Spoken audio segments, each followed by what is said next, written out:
Bonjour et bienvenue à tous. J'espère que tout le monde va bien. Aujourd'hui, je vais parler de pizza diététique. On va dire la pizza que vous pourrez manger quasiment tous les jours sans pour autant brûler de la partie calorique.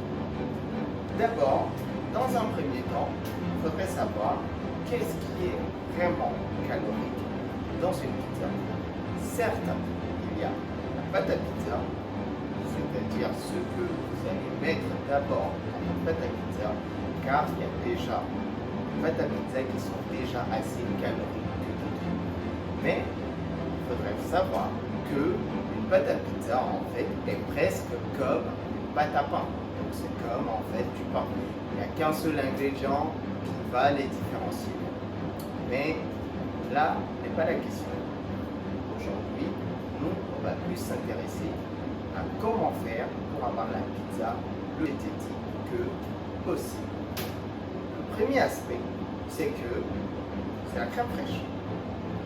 Il faudrait éviter la pizza avec de la crème fraîche. Il faudrait d'abord savoir d'un point de vue historique, la crème fraîche, c'est beaucoup plus français. Généralement, en globalité, lorsqu'on parle de pizza et de la vraie pizza napolitaine ou la pizza margarita, c'est avec de la sauce tomate. Donc, priorisez la sauce tomate. Maintenant, au niveau des sauces tomates, priorisez aussi les sauces tomates que vous pourrez fabriquer ou les sauces tomates qui viennent en poche. Maintenant, moi je préfère la sauce tomate au basilic.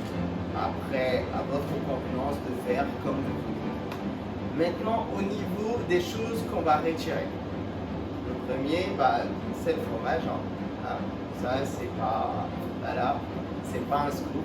Le fromage, même s'il existe des fromages de bonne qualité qui sont bien souvent plus, peu caloriques et tout ça, mais lorsqu'on parle de très peu de calories, le fromage, il faut le retirer.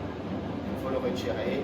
Et vous allez voir, on va le fabriquer ensemble. Vous allez voir que la pizza, visuellement déjà, elle en jette, en fait. Et on pourra faire vraiment une bonne pizza sans pour autant qu'il y ait le fromage.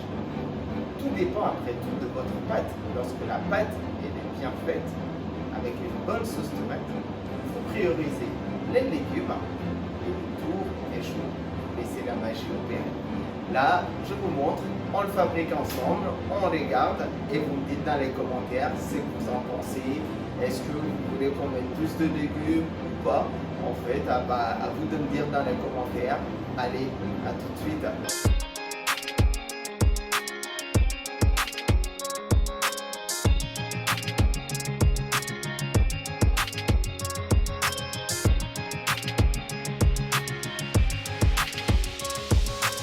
On commence. Étape numéro 1.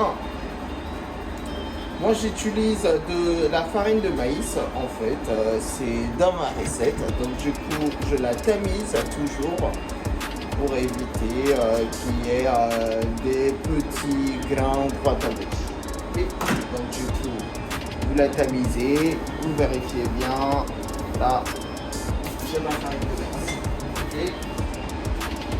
Donc du coup, la deuxième étape, là, c'est mon pâton. En fait, il faudrait que votre pâte, ça j'ai déjà fait des vidéos là-dessus, c'est-à-dire qu'elle soit vraiment, que le pâton il soit vraiment bien rond au moment où vous la posez, sinon vous faites le tour, comme c'est que je viens de vous montrer. Après, pour faire les bords, on appuie, on tourne, on appuie, on tourne, on appuie, on tourne. Voilà. On est régulier, voilà, là c'est bon, on a déjà fait nos bords. Après, en moyenne, c'est 1 cm, vous pouvez y aller à 1 cm et demi, voire 2, tout au plus, sinon ça va vous faire des très gros bords. En fait, moi je pense que 1 cm, c'est largement assez. Vous étirez, là c'est bon, c'est vraiment bien étiré comme ça. Après, vous tournez dans ce sens-là. Vous la reprenez dans l'autre sens, vous tirez. Là, on va faire un 30 cm. Là déjà, on a déjà pratiquement la taille de notre pizza. Donc du coup, je vais poser mon disque là pour prendre le bâton. J'ai déjà fait, hop, vous tirez d'un côté. Là, vous le tirez comme ça, à la main. On n'a pas besoin d'un rouleau. Et le disque, on n'est pas censé le voir. Donc là, pour le saucing, c'est simple. Là, j'ai ma sauce tomate avec le basilic. Vous la posez au centre. Et ensuite, après, on est parti pour faire la spirale. Et on se limite à nos bords. Là, la seconde étape, ça va être de mettre les ingrédients dessus. On va là. Hop. Voici. Hop. Notre pizza. Maintenant, on va passer à l'étape de mettre les ingrédients. Là, je mets des oignons, le champignon. Pour la répartition, j'avais déjà expliqué là-dessus. Vous faites, si vous ne savez pas trop vous repérer, bah, vous faites haut, bas, gauche, droite. Et ensuite, après, les intermédiaires. On met toujours le maximum d'ingrédients à l'extérieur et le minimum à l'intérieur. Pour ne pas trop alourdir le centre, vous faites une bonne répartition des ingrédients. Là, on a les olives, hop, et puis on met un peu de tomates fraîches. Voilà.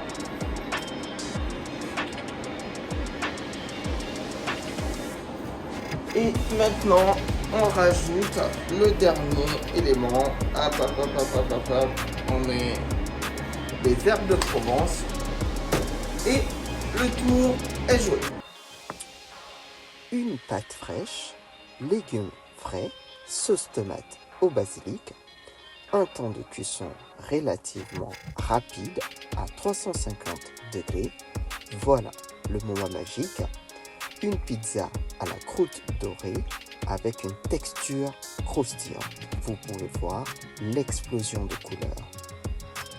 Et les légumes se superposent. Et c'est juteux et savoureux. Il reste juste qu'à la déguster. À bientôt pour d'autres astuces.